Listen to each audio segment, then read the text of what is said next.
दोस्तों नमस्कार। हम साउथ अफ्रीका T20 लीग का एक और मुकाबला कवर करेंगे जो कि MI सिटी और DSG के बीच आज रात 9 बजे से खेला जाएगा। बात करेंगे वेन्यू की, तो वेन्यू रहेगा Newland cricket ground, Cape Town में ये मुकाबला खेला जाएगा। अब बात करेंगे हम यहाँ के पिच रिपोर्ट की। पिच रिपोर्ट की बात करें दोस्तों, तो यहाँ की जो विकेट है ये एक बैलेंसिंग विकेट है, लेकिन मैं क्लियर कर दूँ, इस विकेट पर फर्स्ट इनिंग की तुलना में सेकेंड इनिंग में बल्लेबाजी करना थोड़ा सा ईजी है। ठीक है, इस ग्राउंड पर बल्लेबाजी के लिए मतलब ठीक ठाक कंडीशन रहती हैं। ठीक है, उतना ईजी भी नहीं है और तो उतना टफ भी नहीं रहता है। ठीक है, और जब जहाँ तक रही बात बॉलर्स की, तो जो बॉलर है खासतौर पर पेसर बॉलर हमारे लिए दोनों इनिंग में इंपॉर्टेंट रोल प्ले करेंगे, लेकिन जो स्पिनर है वो फर्स्ट इनिंग में हमारे लिए काफ़ी उपयोगी साबित हो सकते हैं। आप इस बात को ध्यान में रखिएगा। ठीक है, ठीक।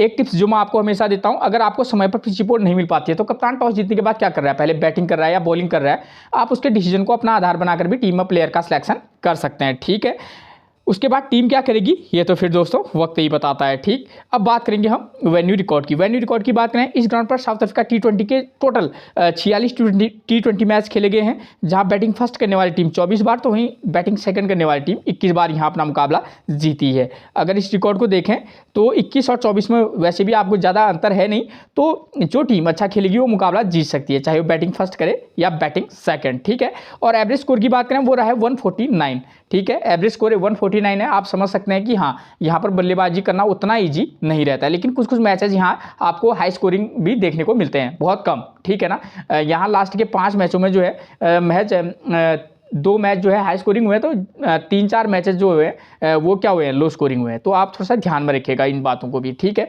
इससे आपको टीम बनाने में थोड़ी सी मदद तो जरूर मिलती है। दोस्तों आपके इसी कन्फ्यूजन को दूर करने के लिए मैं हमेशा करंट का रिकॉर्ड लेकर आता हूँ। ठीक, ये है 2023 में जो इस मैदान पर जो है साउथ अफ्रीका T20 लीग के मैच खेले गए, ये उनका रिकॉर्ड है। ठीक है, 2023 में यहाँ टोटल 5 T20 मैच खेले गए हैं, जहाँ बैटिंग फर्स्ट करने वाली टीम महज 1 बार, तो वहीं बैटिंग सेकंड करने वाली टीम 4 बार यहाँ अपने मुकाबला जीती है। ठीक है, और एवरेज स्कोर रहा है 145 रन, यानी कि एक बार फिर से क्लियर हो जा रहा है कि बल्लेबाजी करना उतना मतलब ईजी नहीं रहता है। ठीक है, लेकिन कुछ कुछ मैचेस हाई स्कोरिंग रहे हैं। ठीक, देखिए दोस्तों, अगर इस रिकॉर्ड को देखें, इस रिकॉर्ड से क्लियर हो जाता है कि जो भी टीम यहाँ बैटिंग सेकंड करेगी उसके जीतने के चांसेस काफ़ी हाई रहेंगे। ठीक है, और बैटिंग फर्स्ट करने वाली टीम भी जीत सकती है, ऐसी बात नहीं है, लेकिन उसके लिए थोड़ा सा टफ रहेगा मैच जीतना। ठीक है, तो आप इस बात को ध्यान में रखकर ही अपनी टीम को बनाकर चलेंगे। ठीक है, देखिए दोस्तों, इन 5 मुकाबलों में टोटल 66 विकेट गिरे हैं,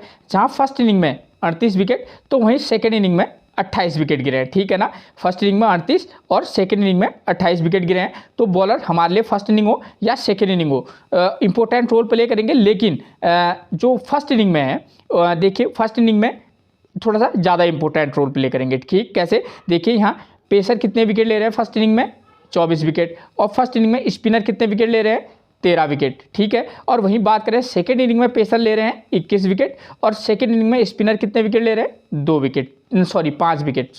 ठीक, तो हमारे लिए जो भी टीम फर्स्ट इनिंग में बॉलिंग करेगी, हम उसके पेसर और स्पिनर दोनों को अपनी टीम में जगह देंगे, और जो टीम सेकंड इनिंग में बॉलिंग करेगी उसके पेसरों पर हमारा फोकस होकर चलेगा, और जो ऑलराउंडर स्पिनर हो हम उस पर भी फोकस करके चल सकते हैं। दोस्तों, अगर आपने मेरा चैनल अब तक सब्सक्राइब नहीं किया है तो प्लीज़ सबसे पहले आप मेरे चैनल को सब्सक्राइब जरूर कर दीजिएगा। ठीक है, एक लाइक। ठीक, अब बात करें अगर फर्स्ट इनिंग स्कोर BN, इसका मतलब होता है कि फर्स्ट इनिंग में, मतलब मैं आपके लिए कुछ ऐसे प्लेयर लेकर आता हूँ, प्लेयर जिन पर मैं फोकस करने को कहता हूँ पूरा एनालाइज करने के बाद। ठीक है ना, तो जो भी टीम यहाँ फर्स्ट इनिंग में बल्लेबाजी करेगी, ठीक है, उसके आप 2 नंबर, 4 नंबर और 5 नंबर के प्लेयर पर फोकस करके चलिएगा। ठीक है, और जो टीम यहाँ सेकंड इनिंग में बल्लेबाजी करेगी उसके 1 नंबर, 3 नंबर और 5 नंबर के प्लेयर पर फोकस करके चलिएगा। दोस्तों, अगर मैं एक उदाहरण के लिए बता दूं, अगर 3 नंबर के प्लेयर की फॉर्म अच्छी नहीं है तो आप नंबर 4 और नंबर 5 को भी सिलेक्ट करके चल सकते हैं। अब प्लेइंग 11 मैं आगे आपको समझाऊंगा, तो वहां पर से आपको सारा पता चल जाएगा कि किस प्लेयर की फॉर्म कैसी है। ठीक है, ठीक, तो ये चीज़ें क्लियर होगी। वैसे भी मैंने आपको बताया है, यहाँ लो स्कोरिंग मुकाबले भी देखने को मिलते हैं। ठीक है ना, अब बात करेंगे हम स्कोरिंग पैटर्न की। स्कोरिंग पैटर्न से क्लियर हो जाना है इस ग्राउंड पर किस प्रकार का स्कोर मैक्सिमम बनता है। देखिए 150 से कम का स्कोर बना है 21 बार। ठीक है, मैक्सिमम टाइम यहाँ 150 से कम का स्कोर बनता है तो 21 बार बना है, तो हमारा फोकस इन पर भी, इस रिकॉर्ड पर भी होगा। 150 से लेकर 169 के बीच का स्कोर बना है 14 बार, 170 से लेकर 189 के बीच का स्कोर बना है 10 बार, 190 से ज़्यादा का स्कोर बना है महज 1 बार। ठीक है, तो आप इस बात को थोड़ा सा ध्यान में रखकर चलिएगा। ठीक है। अब बात करेंगे हम टोटल दोस्तों अब बात करेंगे हम वेन्यू रिकॉर्ड की। ठीक, तो वेन्यू मैसेज की बात करेंगे। तो वेन्यू मैसेज में को क्लियर करने से पहले मैं सबसे पहले आपको समझाऊंगा इन दोनों मैसेज पर ठीक कॉमन फैक्टर क्या है, क्योंकि ये दोनों मुकाबले क्या हैं, इसी पिच के हैं। ठीक है, तो इन दोनों में कॉमन चीज़ें क्या है, देखिए यहाँ स्कोर बन रहा है 182 रन और 8 विकेट के नुकसान पर। यहाँ जो है 130 रन बन रहे हैं, टीम चेज नहीं कर पा रही है, विकेट उसके सारे गिर रहे हैं। ठीक हो गया। उसके बाद यहाँ देखिए पावर प्ले में 0 विकेट और 1 विकेट है, लेकिन पेसर 5 विकेट यहाँ भी ले रहे हैं, स्पिनर भी विकेट ले रहे हैं। फर्स्ट इनिंग हो या सेकंड इनिंग हो, पेसर और स्पिनर दोनों विकेट ले रहे हैं। ठीक है, और वहीं अगर हम बात करें सेकंड वाले वेन्यू मैच की, तो यहाँ देखिए स्कोर बन रहा है 171 रन, विकेट 6 विकेट के नुकसान पर, और चेज हो जा रहा है बशर्ते विकेट 8 गिरे हैं। ठीक है, एक चीज़ को क्लियर है कि यहाँ पर विकेट गिरना तय है, चाहे फर्स्ट इनिंग हो या सेकंड इनिंग। ठीक है ना, जो टीम अच्छा खेलेगी वो मुकाबला जीत सकती है। ठीक है, और दूसरी चीज़ पावर प्ले में यहाँ देखिए 1 और 3 विकेट, पहले वाले मैच में पावर प्ले में सिर्फ 1 विकेट गिरा था, तो यहाँ 4 विकेट गिरे हैं। ठीक है, ठीक। और दूसरा चीज़ कॉमन क्या हो रहा है, पेसर यहाँ भी विकेट ले रहे हैं, स्पिनर भी, पेसर भी स्पिनर भी, तो कम से कम हम ये मान के चल सकते हैं कि स्कोर भी बनता है इस ग्राउंड पर, और स्पिनर और पेसर को पिच से वो विकेट भी लेते हैं। ठीक है ना, इस विकेट पर इस पिच पर विकेट भी गिरते हैं। ठीक है, तो हम एक बैलेंसिंग टीम बनाकर भी चल सकते हैं दोस्तों। ठीक हो गया। ठीक, एक चीज़ उससे पहले मैं क्लियर कर दूं आपको दोस्तों, इस ग्राउंड पर बशर्ते ये दो मुकाबले के हैं 170 180 वाले हुए हैं, लेकिन यहाँ जो और मुकाबले हुए हैं 2023 में ही वो लो स्कोरिंग हुए हैं। ठीक है ना, तो वहाँ पर अमूमन आपको स्कोर 150 142 105 रन का भी स्कोर बना हुआ है। ठीक है, तो हम क्या करेंगे दोस्तों, एक दो टीमें तो इस मैच के आधार पर बनाएंगे, एक दो टीमें हम लो स्कोरिंग मुकाबले के आधार पर भी बनाएंगे। ठीक है ना, तो अगर मान लीजिए कि आपको कैसे पता चलेगा कि ये विकेट फर्स्ट इनिंग में बल्लेबाजी करने के लिए उपयुक्त है या नहीं है, अच्छी कंडीशन है या नहीं, कप्तान टॉस जीतने के बाद क्या कर रहा है। ठीक है, अगर उसने बैटिंग ले ली तो आप थोड़ा समझ जाना है कि हाँ भाई इसका मतलब है कि फर्स्ट इनिंग में बल्लेबाजी करना के लिए थोड़ी अच्छी कंडीशन रह रही होंगी। ठीक है, अगर वही पिच को पढ़ने में गलती कर दे तो दोस्तों उसके बाद हम भी क्या ही कर सकते हैं। ठीक है ना, चाहे आप हो या हम हो, वो फिर हम क्या कर सकते हैं। ठीक है, तो देखिए दोस्तों हम टीम बनाएंगे वेन्यू मैच के आधार पर। ठीक है, मैं इस वाले वेन्यू मैच को समझाऊंगा, आपको किन किन बातों पर ध्यान देना होगा, स्कोर कितना बन रहा है, विकेट कितने गिर रहे हैं, चाहे फर्स्ट इनिंग हो या सेकंड इनिंग। ठीक है, उसके बाद आपको ध्यान देना होगा कि फर्स्ट इनिंग में स्कोर करने वाले बल्लेबाजों का नंबर क्या है, और पावर प्ले में कितने विकेट गिर रहे हैं, चाहे फर्स्ट इनिंग हो या सेकंड इनिंग में, और जो टीम फर्स्ट इनिंग में बॉलिंग करा रही है उसके पेसर कितने विकेट ले रहे हैं, स्पिनर कितने विकेट ले रहे हैं, सेम सेकंड इनिंग में भी। उससे आपको टीम में प्लेयर का सिलेक्शन करने में आसानी तो हो जाएगी, साथ में आपको पता चल जाएगा कि भाई हमको कैप्टनसी और वाइस कैप्टनसी किसको देनी है। ठीक है, और किस इनिंग के प्लेयर को देनी है। ठीक हो गया, तो ये चीज़ें क्लियर हो जाएंगी। ठीक, मैं आपको एक चीज़ क्लियर कर दूं, इस वेन्यू मैच को फोकस करने से पहले एक टीम में आप कैसी बनाइएगा जिसमें मैंने आपको बोला कि लो स्कोरिंग मुकाबला हो रहा है, तो लो स्कोरिंग मुकाबलों में यहाँ पर मैंने देखा कि 3 नंबर और 5 नंबर 6 नंबर का प्लेयर स्कोर कर रहा है, जो टीम फर्स्ट इनिंग में बल्लेबाजी करिए। आप इस बात को ध्यान से सुनिए, 3 नंबर 5 नंबर 6 नंबर का प्लेयर जो टीम फर्स्ट इनिंग में बल्लेबाजी करिए लो स्कोरिंग मुकाबलों में, तो आप इन पर फोकस करके चलिएगा, क्योंकि 5 और 6 पर तो अमूमन ऑलराउंडर मिलेंगे। ठीक है, 3 नंबर पर बल्लेबाज मिल सकता है। ठीक, अगर प्लेयर की फॉर्म होगी तो आप तब 3 नंबर पर जाना, वरना 2 नंबर के प्लेयर को भी सिलेक्ट करके चल सकते हैं। ठीक है, खासतौर पर, और सेकंड इनिंग में बल्लेबाज अच्छा प्रदर्शन कर रहे हैं 1 नंबर 3 नंबर 4 या 5 नंबर का प्लेयर, तो आप इस बात को ध्यान में रखिएगा। अब बात करेंगे हम सीधे इसकी बात करें तो इस मैच के आधार पर अगर हम टीम बनाएं तो 2 कंडीशन बनेगी, या तो एमआई सिटी की टीम फर्स्ट इनिंग में बल्लेबाजी करेगी, या डीएसजी यानी कि डरबन सुपर जॉइंट की टीम फर्स्ट इनिंग में बल्लेबाजी करेगी। हम ये मान के चलते हैं इस मैच के आधार पर कि अगर एमआई सिटी यानी कि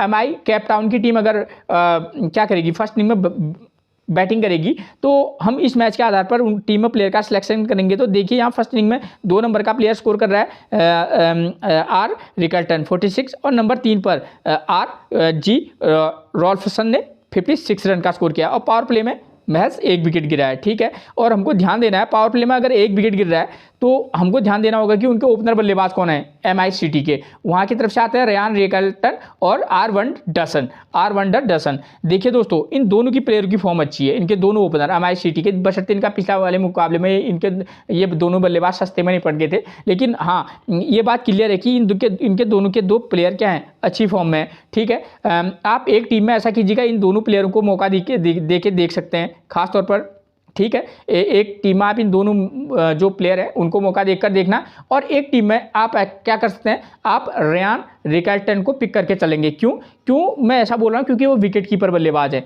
ठीक है। तो आप रेयान रिकेल्टन को पिक करके चल सकते हैं। उसके बाद नंबर 4 के प्लेयर कॉनर होइजन जो है, कॉनर स्टरहोइजन नंबर 4 पर बल्लेबाजी करने आते हैं मैच सिटी की तरफ से, आप उनको पिक करेंगे। उसके बाद नंबर 5 पर आते हैं सैम करन, हम उनको पिक करके चल सकते हैं। उसके बाद हम क्या कर सकते हैं दोस्तों, क्योंकि ये 3 प्लेयरों को हम पिक करके चलेंगे, ठीक है। ये हमारे पास 3 बल्लेबाज हो जाएंगे टीम में, ठीक हो गया। और यही टीम सेकेंड इनिंग में बॉलिंग कराएगी, तो हमको पता है कि भाई सेकेंड इनिंग में पेसर और स्पिनर को 1 विकेट मिल रहा है, तो हम क्या कर सकते हैं, इनकी तरफ से 2 पेसर बॉलर मिलेंगे आपको। अन्य कौन कौन से, नुवान थुसारा और कौन, कंगिसो रबाडा। तो आप क्या कर सकते हैं, रबाडा को पिक करके चल सकते हैं। और हमारे पास क्या होंगे, सैम करन ऑलराउंडर क्या होंगे, सॉरी ऑलराउंडर सेक्शन में होंगे, तो 2 पेसर बॉलर हो जाएंगे। अगर आपको एक स्पिनर को पिक करना होगा, आप टी कबेर या जॉर्ज लिंडे, इन दोनों में से एक को पिक करना। लेकिन मैं टी काबेर की बात करूं तो वो अच्छी फॉर्म में है, तो आप टी काबेर को पिक करके चल सकते हैं, ठीक है ना, अगर आप रिस्क लेना चाहेंगे। लेकिन मैं एक चीज़ क्लियर कर दूं, सेकेंड इनिंग में स्पिनर को पीछे उतने विकेट नहीं है, आप चाहें तो ड्रॉप करके चल सकते हैं। इनकी जगह पर आप किसको लेकर चल सकते हैं, लियाम लिविंगस्टन को पिक करके चल सकते हैं, ठीक है ना। आपको टीम बनाते वक्त एक चीज़ तो मैंने क्लियर कर दी, आप इनकी टीम में लियाम लिविंगस्टन भी मिलेंगे, आप एक टीम में लियाम लिविंगस्टन को भी मौका देना, ठीक है ना। और डेविस ब्रेविस इनकी टीम में ज़बरदस्त प्लेयर है, ठीक, लेकिन फॉर्म बेकार है, इसलिए मैंने उनका नाम नहीं लिखा। R1 डर्सन को मैंने बताया नहीं, लेकिन आप इनको क्या करना, 2-3 टीमें बनाएंगे, तो आप एक टीम तो मैंने बता दी, एक टीम आप क्या कर सकते हैं, R1 डर्सन को मौका देना, ठीक है ना, और लियाम लिविंगस्टन को अलग अलग कंडीशन के आधार पर, ठीक है। तो इस तरीके का कॉम्बिनेशन बनाकर चलिएगा आप, ठीक। डेविस ब्रेविस हो या लियाम लिविंगस्टन, खासतौर पर लियाम लिविंगस्टन अगर फर्स्ट इनिंग में क्या करेंगे, बल्लेबाजी करेंगे या सेकंड इनिंग में करेंगे, आप एक टीम में उनको मौका देकर देख सकते हैं। मैंने इसलिए नहीं बोला क्योंकि उनकी फॉर्म उतनी अच्छी नहीं है। अब अगर बात करें सेकंड इनिंग में क्या होगा, सेकंड इनिंग में जब डीएसजी की टीम बल्लेबाजी करने आएगी, तो उनकी तरफ से हमको देखिए यहाँ पावर प्ले में 3 विकेट गिर रहे हैं, ठीक है, और 5 और 7 नंबर का प्लेयर स्कोर कर रहा है। लेकिन एक चीज़ क्लियर कर दूँ, मैं जो आपको टीम बताऊँगा अभी, वो है कि भाई अन्य मैचों को भी एनालाइज करने के बाद, तो अधिकतर मैचेस में जो है टॉप ऑर्डर के प्लेयर ने स्कोर किया है, तो मेरा अपना मानना है, ठीक है। तो आप क्या कर सकते हैं, उनके ओपनर कौन आते हैं वहाँ, क्विंटन डिकॉक और मैक्स ब्रिस्के। क्विंटन डिकॉक की फॉर्म उतनी अच्छी नहीं है और पावर प्ले में 3 विकेट गिर रहे हैं, हो सकता है कि इस वाले मैच में 1 या 2 विकेट गिरे। क्विंटन डिकॉक को आप बशर्ते एक मैच में पिक कर लेना, लेकिन अगर आपको लगेगा ड्रॉप करना है तो आप ड्रॉप करके चल सकते हैं, ठीक है ना।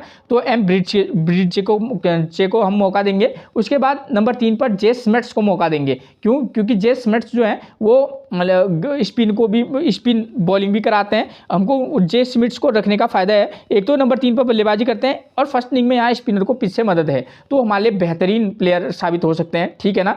ब्रिड्ज के जे स्मिथ्स नंबर 3 पर। उसके बाद नंबर 4 और 5 पर 2 प्लेयर मिलेंगे अच्छे प्लेयर, हेनरी क्लासन, और नंबर 5 पर मिलेंगे आपको मार्कस स्टोनियस। देखिए दोस्तों, आप हेनरी क्लासन और स्टोनियस को मौका दोनों को साथ में तब देना जब आप जे स्मिथ्स को बाहर करेंगे, ठीक है। लेकिन कंडीशन के बेस पर उनका टीम में होना बनता है, ठीक है। तो एक टीम में आप जे स्मिथ्स को लेकर चलोगे तो फिर आप मार्कस स्टोनियस को लेकर चलना। क्योंकि आप फर्स्ट इनिंग में पेसर विकेट ले रहे हैं, तो वो गेंदबाजी भी कराते हैं और पिछले मैच में उन्हें 1 आध विकेट लिए भी हैं, तो आप उनको लेकर चल सकते हैं, ठीक है। और किसी टीम में आप उनको ड्रॉप करना, हेनरी क्लासन को पिक करके चल सकते हैं कंडीशन के बेस पर, ठीक है। उसके बाद हमारे पास नंबर 7 पर हमको मिल जाएंगे डिवाइन पिटोरियस। तो पिटोरियस हमारे पेस बॉलिंग का भी काम करेंगे, साथ में अच्छी खासी बल्लेबाजी भी कर लेते हैं, ठीक है ना।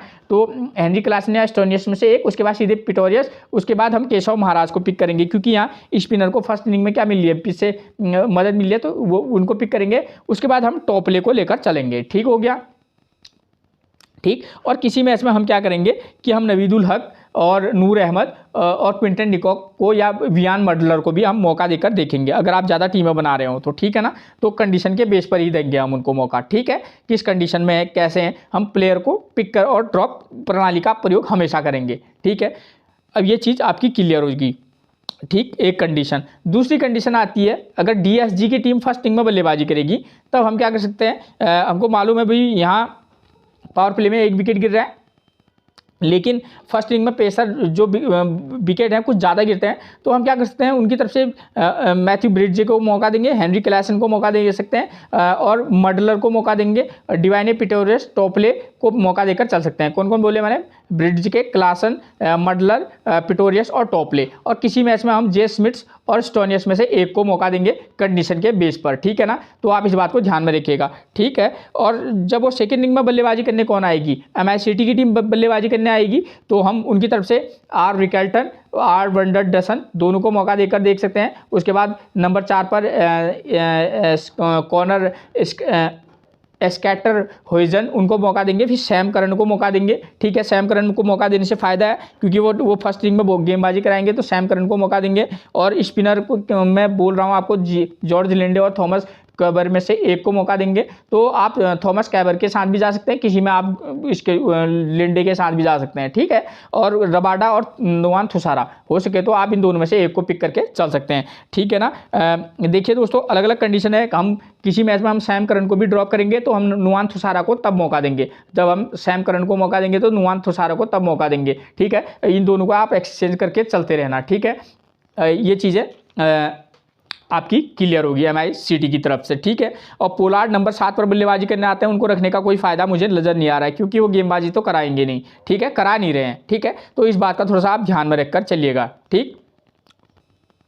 अब बात करें अगर कैप्टनसी और वाइस कैप्टनसी की, तो मैं अभी टीम दूंगा आपको, तो वहाँ पर आपको सारा कुछ क्लियर हो जाएगा, ठीक है। और मैंने आपको सारी चीज़ें वैसे भी क्लियर करा दी हैं, ठीक है। और ये वाला जो मुकाबला है, अगर आप इस वाले मुकाबले के बेस पर टीम बनाना चाहेंगे तो आप बना सकते हैं, ठीक है। तो जो भी टीम फर्स्ट इनिंग में यहाँ पर बल्लेबाजी करेगी, इस वाले मुकाबले के आधार पर भी हम छोड़ तो हम कोई भी नहीं सकते, एक टीम तो हम इसके आधार पर बनाएंगे। तो हम क्या करेंगे, जो भी टीम फर्स्ट इनिंग में बल्लेबाजी करेगी, क्योंकि हमको पता है 182 रन बन रहे हैं, यानी कि अच्छा खासा स्कोर बन रहा है और सेकेंड इनिंग में चेज करना मुश्किल हो रहा है, तो हम क्या करेंगे, जो टीम फर्स्ट इनिंग में बल्लेबाजी करेगी उसके ओपनर में देखिए पावर प्ले में 0 विकेट गिर रहे हैं, तो हम अगर उनके ओपनर बल्लेबाज अच्छे फॉर्म में है तो हम उनके दोनों ओपनर को मौका देकर देखेंगे। अगर उनके फॉर्म अच्छी नहीं है तो एक ओपनर के साथ जा सकते हैं क्योंकि यहाँ ओपनर ने स्कोर किया हुआ है, ठीक है। उसके बाद यहाँ नंबर 4 का प्लेयर स्कोर कर रहा है, तो हम क्या कर सकते हैं, 4 या 5 में से जिसकी फॉर्म अच्छी हो हम उसको पिक करके चल सकते हैं। लेकिन हमको ध्यान देना है कि बॉलिंग सेक्शन में पेसर 5 विकेट और स्पिनर 3 विकेट ले रहे हैं, तो कहीं ना कहीं तो विकेट गिर रहे होंगे। तो कंडीशन क्या होती है, आप टॉप ऑर्डर परफॉर्म करेगा, उसके बाद 3 नंबर 4 नंबर के प्लेयर का अगर जल्दी आउट होंगे तो 5 और 6 नंबर के प्लेयर स्कोर करते हैं, ठीक है ना। मैं वैसे आपको बताते रहता हूँ, तो हमारा फोकस होगा 1-2 में को पिक करके चलेंगे। उसके बाद मैंने आपको बोला भी है 4 नंबर और 6 नंबर का प्लेयर हमारे फोकस में रह सकता है, ठीक है। तो इस प्रकार का कंडीशन करेंगे। फर्स्ट इनिंग में जो टीम बल्लेबाजी करेगी 1 नंबर 2 नंबर और 4 और 6, ठीक है। और जो टीम फर्स्ट इनिंग में बॉलिंग कराएगी उसके पेसर और स्पिनर दोनों का कॉम्बिनेशन लेकर चलेंगे हम, ठीक हो गया। और जो टीम सेकंड इनिंग में बल्लेबाजी करने आएगी, हमको पता है कि भाई यहाँ 130 रन में टीम क्या होगी थी, टीम जो है ऑल आउट होगी। तो हम क्या करेंगे, जो भी टीम सेकंड इनिंग में बल्लेबाजी करेगी, एक बार फिर से यहाँ आपको देखने को मिल रहा है टॉप ऑर्डर में से परफॉर्मेंस मिल रहा है, तो इस बात के ज़्यादातर चांसेस हैं कि 1 नंबर 2 नंबर में से एक को पिक करके चल सकते हैं। उसके बाद 4 और या 5 नंबर के प्लेयर को पिक करके चल सकते हैं। अगर अच्छे प्लेयर जैसे स्टोनिस है और क्लासन है तो आप क्लासन और स्टोनिस को पिक करके चल सकते हैं, ठीक है। वरना आप नंबर 7 पर डिवाइने पिटोरियस को भी पिक करके चल सकते हैं। तो अलग अलग कंडीशन में आपको अलग अलग प्लेयर मिलेंगे, अलग अलग वो मिलेंगे, तो तब आप उनके आधार पर उनको पिक करके चलिएगा, ठीक हो गया। और जो टीम सेकंड इनिंग में बॉलिंग कराएगी उसके भी हम पेसर और स्पिनर दोनों का मौका देकर देखेंगे। और देखिए दोस्तों, ऐसे मुकाबलों में हमेशा एक बात ध्यान में रखिएगा, ऑलराउंडर जो प्लेयर होते हैं, ठीक है, दोनों साइड से इंपॉर्टेंट की फैक्टर का काम करते हैं, तो हम ऑलराउंडर पर विशेष फोकस करके चल सकते हैं, ठीक है ना, चाहे वो कोई भी हो, ठीक है। क्योंकि यहाँ स्पिन भी है, पेस भी है, तो हमारा फोकस होना चाहिए ऑलराउंडर पर। कहीं ना कहीं तो वो विकेट ले रहे हैं, ठीक है ना। तो इस मैच के आधार पर अगर हमको वाइस कैप्टनसी देनी होगी तो हम क्या कर सकते हैं, ऑलराउंडर प्लेयर को कैप्टनसी और वाइस कैप्टनसी दे सकते हैं। वरना हम क्या कर सकते हैं, जो अच्छा पेस बॉलर हो या ठीक है स्पिनर हो, उसको भी हम वाइस कैप्टनसी स्पिनर को दे सकते हैं। वाइस कैप्टनसी तो ना सही, ठीक है। और पेसर को आप चाहे तो किसी एक आध मैच में वाइस कैप्टनसी उनको भी दे सकते हैं, ठीक। जैसे टॉपले हैं, उनकी फॉर्म अच्छी है, ठीक है, तो ऐसे प्लेयरों को कैप्टनसी और वाइस कैप्टनसी दे सकते हैं। और अगर ऑलराउंडर की बात करें तो सैम करन मिल जाएंगे आपको, जे स्मिथ्स मिल जाएंगे, ठीक है, ये प्लेयर हो सकते हैं। और डिवाइने पिटोरियस हो सकते हैं। तो ऐसे प्ले मार्कस स्टोनियस हैं। तो ये 4 जो ऑलराउंडर हैं, इन पर आप फोकस करके चल सकते हैं, ठीक हो गया। तो कैप्टनसी और वाइस कैप्टनसी के लिए, ठीक है। रिस्की पिक्स जो होते हैं दोस्तों, वो हमेशा बैटिंग पिच पर लिए जाते हैं उनके फॉर्म के आधार पर, ठीक है। कंडीशन फर्स्ट मैं टीम दे रहा हूँ, ये देखिए कंडीशन फर्स्ट क्या है, जब हमारी सिटी की टीम अगर फर्स्ट इनिंग में बल्लेबाजी करेगी तो हम क्या कर सकते हैं, आप आर रिकल्टन, डसन, इन दोनों में से एक को पिक कर लेना। उसके बाद नंबर 4 पर ईस्टर्न होराइजन को पिक कर लेना, नंबर 5 पर सैम करन, उसके बाद नंबर 6 पर लियाम लिविंगस्टन या टी काबिर में से एक। क्यों बोल रहा हूँ टी काबिर में से एक, अगर बाय चांस उस कंडीशन में देना जब आप टॉप ऑर्डर में से एक प्लेयर को ड्रॉप करोगे तो लियाम लिविंगस्टन को तब मौका देकर देखना, ठीक है ना, वरना आप टी काबिर के साथ भी जा सकते हैं। लेकिन दिक्कत ये है दोस्तों, टी काबिर को लेने में सेकंड इनिंग में स्पिनर को उतनी मदद नहीं है, तो अब एक हमारे लिए कितना फ़ायदेमंद होंगे ये हम भी नहीं कह सकते। लेकिन हाँ, फॉर्म टी काबिर की अच्छी है और लियाम लिविंगस्टन की बेकार फॉर्म है, चल रही है, फिर भी आप एक मैच में ट्राई करके देख सकते हैं लियाम लिविंगस्टन को भी। और हम चलेंगे रबाडा या थुसारा में से एक को लेकर, ठीक है। रबाडा और थुसारा की ये बात है कि उन्हें पिछले मैच में जो है 2 विकेट लिए हैं और रबाडा जो है ठीक अप और डाउन वाला सिचुएशन इनकी फॉर्म का, तो रबाडा को रखने का इतना ही फायदा है क्योंकि इनको घरेलू पिचेस का ज़्यादा आइडिया होगा, ठीक है। तो यही है जो हम रबाडा को भी पिक करके चल सकते हैं, ठीक है। किसी एक टीम में आप एक्सचेंज करना, किसी में रबाडा को, किसी को तूफान थुसारा को मौका देना। इस कंडीशन में सेकेंड इनिंग में बल्लेबाजी करेगी कौन, डीएसजी की, तो नंबर 2 पर ब्रिड्जे को पिक करेंगे, नंबर 3 पर जे स्मिथ, नंबर 4 और 5 में हेनरी क्लासन या स्टोनियस को में से एक को पिक करेंगे, ठीक है। किसी मैच में आप जे स्मिथ्स को ड्रॉप करेंगे तो स्टोनियस को पिक कर लेना, ठीक है। और स्टोनियस को ड्रॉप करेंगे तो डिवाइने पिटोरियस को पिक कर लेना, क्लासन को ड्रॉप करेंगे तब आप स्टोनियस को पिक कर लेना। तो इस तरीके का कंडीशन बनाए जैसे मैथ्यू ब्रिड्ज के, जे स्मिथ्स और स्टोनियस, इस कंडीशन में आपके ओनली हेनरी क्लासन ड्रॉप हो जाएंगे, ठीक है। और कि जिस मैच में आप जे स्मिथ्स को पिक ड्रॉप करेंगे, हेनरी क्लासन और स्टोनियस को हम पिक करके चल लेंगे, ठीक है। किसी मैच में डिवाइन पिटोरियस को ड्रॉप करेंगे तो स्टोनियस को पिक कर लेंगे। तो अलग अलग कंडीशन के बेस पर बनाइएगा, ठीक है। और केशव महाराज और रीस टॉपले, इनको रखने का फायदा यही है क्योंकि फर्स्ट इनिंग में क्या है, बॉलिंग को स्पिनर को पीछे मदद है, तो महाराज हमारी टीम में निश्चित तौर पर रहेंगे। रीस टॉपले पेसरों को पीछे मदद है, अच्छी फॉर्म में, तो ये चीज़ें आप बना के चलिएगा। अगर मान लीजिए कि अगर डीएसजी की टीम अगर फर्स्ट इनिंग में बल्लेबाजी करने आ गई तो ब्रिड्ज के, क्लासन, मडलर, डिवाइने पिटोरियस, टॉपले और नवीदुल हक में से एक को पिक करके चल सकते हैं, ठीक है। और एमआईसीटी की तरफ से क्या करेंगे तब, R Rickelton, R Wanderson, C Horizon, number 5 पर सैम करन, टी काबिर और लिंडसे में से एक। क्यों, क्योंकि इन दोनों में से क्या होगा, फर्स्ट इनिंग में स्पिनर को पीछे मदद है, मैं तो टी काबिर के साथ जाना, मतलब उनके फॉर्म के बेस पर ज़्यादा जाना पसंद करूँगा, ठीक है। और लिंडे भी अच्छे गेंदबाज हैं, ठीक है, ठीक है। उसके बाद रबाडा और थुसारा में से एक को पिक करके चल सकते हैं आप, ठीक है। ये चीज़ें आपकी क्लियर होगी, ठीक हो गया, ठीक है। और किसी मैच में आप क्विंटन डिकॉक पर भी ट्राई करना, लेकिन मैंने फॉर्म के बेस पर ही प्लेयर का सिलेक्शन किया हुआ है, ठीक है। अगर आप थोड़ा सा रिस्क लेंगे तो इस वाले कंडीशन में यहाँ पर आप चाहें तो ऊपर से जे स्मिथ्स को ऐड कर सकते हैं, तो फिर आपको नीचे से ड्रॉप करके चलना होगा, ठीक है। तो ये चीज़ें आपकी क्लियर होगी। अब बात आती है कैप्टनसी और वाइस कैप्टनसी की, तो वहाँ पर क्या कर सकते हैं, डीएसजी की तरफ से जे स्मिथ्स, ब्रिड्ज के स्टोनियस, ठीक है। एमआईसीटी की तरफ से सी होराइजन, सैम करन और आर रिकल्टन, ये जो प्लेयर है ये वाइस कैप्टनसी की एक चॉइस हो सकते हैं, ठीक हो क्या। कंडीशन के बेस पर देखिएगा आप कभी भी हो, ठीक है। तो इस वाले मैच के बेस पर अगर मैंने वाइस कैप्टनसी को लिया तो मैंने इस वाले मैच के आधार पर है, तो आप क्या कर सकते हैं, यहाँ पर साफ स्पष्ट है कि हम यहाँ जो बल्लेबाज है या नंबर 7 का प्लेयर स्कोर कर रहा है, नंबर 3 का प्लेयर स्कोर कर रहा है, तो आप क्या कर सकते हैं, किसी भी इनिंग के एक बल्लेबाज को, चाहे फर्स्ट हो या सेकंड हो, आप जो अगर अच्छा प्लेयर है तो आप फर्स्ट हो या सेकंड इनिंग हो, किसी एक बैट्समैन को आप वाइस कैप्टनसी दे सकते हैं अगर आप चाहें तो, ठीक है। वरना ऑलराउंडर प्लेयर को भी ट्राई करके देख सकते हैं, ठीक है, वो हमारे लिए ज़्यादा बेनिफिशियल रह सकता है। उसके बाद अब बात करेंगे हम प्लेइंग 11 की, तो नंबर 1 पर मिलेंगे हमको एमआईसीटी की तरफ से रियान रिकल्टन, लेफ्ट हैंड बल्लेबाज, विकेट कीपर हैं, 5, 94, 58 और 98, ये इनका प्रदर्शन है। चाहे फर्स्ट इनिंग हो या सेकंड इनिंग हो, आप इनको पिक करके भी चल सकते हैं। कैप्टनसी और वाइस कैप्टनसी की चॉइस भी मैंने क्लियर किए हुए हैं, ठीक है। इनको लेफ्ट आर्म मीडियम फास्ट से दिक्कत होती है तो रीच टॉप ले इनको परेशानी में डाल सकते हैं, ठीक है।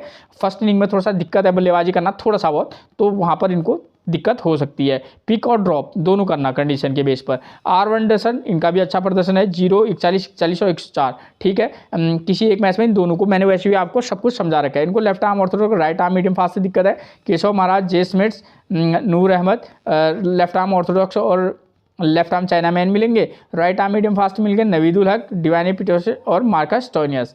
नंबर 3 पर ब्रेविस की बात करें तो देखिए ब्रेविस 9, 10, 8 और 5 ये इनका फॉर्म है, बेकार फॉर्म चल रहा है, ठीक है, किसी एक मैच में आप इनको ट्राई करके चल सकते हैं। उसके बाद नंबर 4 पर मिलेंगे उनको कूपर एस्टन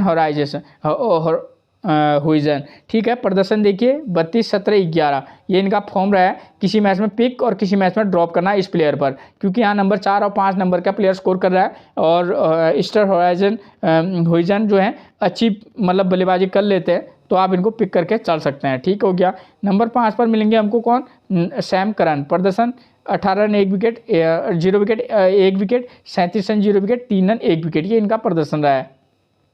जैसी पिच कंडीशन है, क्योंकि यहाँ पर विकेट भी गिर रहे हैं और रन भी बन रहे हैं, तो और 6-7 नंबर का प्लेयर स्कोर कर रहा है, नंबर 5 पर बल्लेबाजी करने आता है सैम करन, तो हम इनको पिक भी करेंगे और ड्रॉप भी करेंगे, ठीक है ना, कंडीशन के आधार पर, ठीक है। इनको लेफ्ट आर्म चाइनामैन से दिक्कत होती है, तो नूर अहमद जो है लेफ्ट आर्म चाइनामैन है, जे स्मिथ और Keshav Maharaj left arm Orthodox हैं, ठीक है। फर्स्ट इनिंग में गेंदबाजी करेंगे तो सैम करन के लिए बहुत मुश्किल है, हो सकती है, ठीक है, हो सकता है कि सैम करन सस्ते में नहीं पड़ जाएँ, क्योंकि फर्स्ट इनिंग में स्पिन को भी पिच से कुछ ज़्यादा ही मदद है, ठीक है। उसके बाद नंबर 6 पर लियाम लिविंगस्टन 22, 2, 12 ये इनका पिछले 3-4 मैचेस में प्रदर्शन, इनको राइट आर्म मीडियम फास्ट से दिक्कत होती है, ठीक है। देखिए दोस्तों, लियाम लिविंगस्टन की बात कर दूं, इनको आप किसी एक आध मैचेस में ट्राई करके देख सकते हैं, ठीक है, फॉर्म बशर्ते इनकी खराब हो, अगर खासतौर पर सेकंड इनिंग में बल्लेबाजी करें, फर्स्ट इनिंग में आप ट्राई करके एक आध मैचेस में देख सकते हैं इनको भी, ठीक है। केरन पोलार्ड की बात करें 0, 24 और 9 ये इनका फॉर्म रहा है, नंबर 7 पर बल्लेबाजी करना आते हैं, हमारे लिए कितने उपयोगी हो पाएंगे कहना थोड़ा सा मुश्किल है, ठीक है। उसके बाद नंबर 8 पर हमको मिलेंगे कौन, जॉर्ज लिंडे, प्रदर्शन 0, 1, 0, 2, तो लिंडे का फॉर्म अप डाउन ये वाला मामला है, ठीक है। खासतौर पर जब ये फर्स्ट इनिंग में बॉलिंग कराएंगे जॉर्ज लिंडे, तब आप इनको एक टीम में ट्राई करके देख सकते हैं, ठीक है। नंबर 9 पर मिलेंगे थॉमस काबेर, 1 विकेट 3 विकेट 0 विकेट 3 विकेट, लगभग पिछले 4 मैचों में 2 बार 3-3 विकेट ले चुके हैं, तो फर्स्ट इनिंग में गेंदबाजी कराएंगे तो आप इनको वाइस कैप्टनसी भी दे सकते हैं, ठीक है। उसके बाद हमको मिलेंगे कौन, कगिसो रबाडा, कगिसो रबाडा का फॉर्म देखें 0 विकेट 1 विकेट 0 विकेट और 1 विकेट, ये इनका फॉर्म है, अप डाउन है, ठीक है। तो कगिसो रबाडा को आप फर्स्ट इनिंग हो या सेकंड इनिंग हो, पीछे पेस को मदद है, तो थोड़ा सा इनको किसी में ड्रॉप भी करना, किसी में पिक भी करना, ठीक है। इस हर मैचेस में आप 3-4 टीमें बना रहे तो रबाडा को रखने की कोई ज़रूरत नहीं है, कम से कम इसके फॉर्म के बेस पर।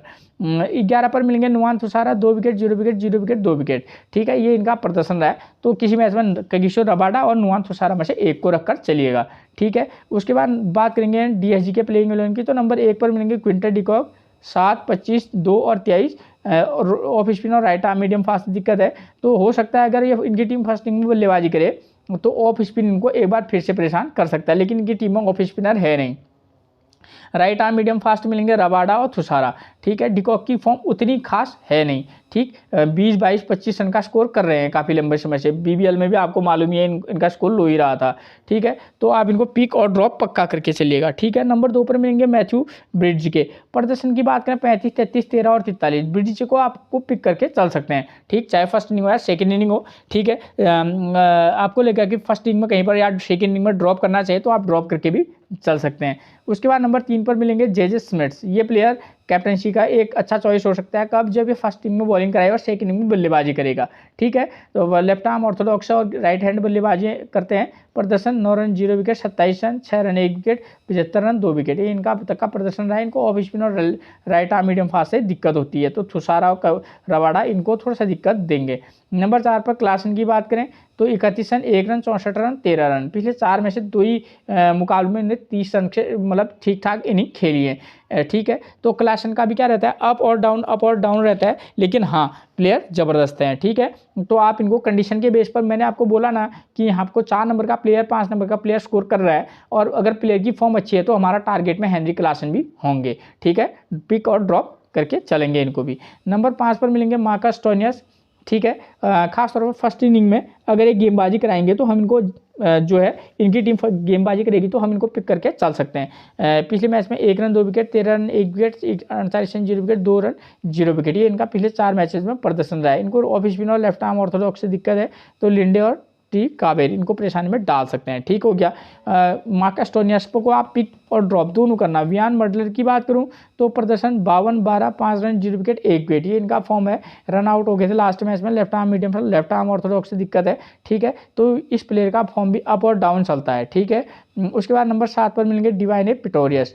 प्रदर्शन की बात करें 23 run, 0 wicket, 19 run, 1 wicket, 6 run, 1 wicket और 2 विकेट, ये इनका प्रदर्शन रहा है। ये गेंदबाजी और बल्लेबाजी दोनों साथ करते हैं, तो कंडीशन के बेस पर ही हम इनको पिक भी करेंगे, ड्रॉप तो हम पक्का करके चलेंगे।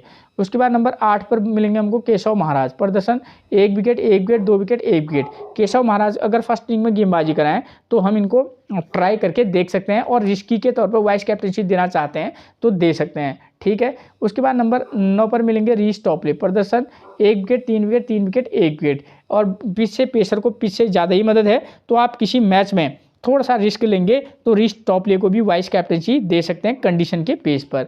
नंबर 11 पर नूर अहमद मिलेंगे। प्रदर्शन 0 विकेट, 0 विकेट, 0 विकेट, 0 विकेट, यानी कि इनका अब तक खाता नहीं खुल पाया पिछले 4 मैचेस से नूर अहमद का। तो नूर अहमद को आप तभी ट्राई कीजिएगा जब इनकी टीम फर्स्ट इनिंग में बॉलिंग कराएगी। ठीक है, वरना आप इनको ड्रॉप करके भी चल सकते हैं। ठीक है, तो मैंने आपको मैच से जुड़ी हुई लगभग सारी कुछ जानकारियाँ दे दी हैं। ठीक है, फिर मिलेंगे हम आपसे एक और प्रेडिक्शन के साथ। तब तक के लिए आप सभी को मेरा प्रणाम दोस्तों।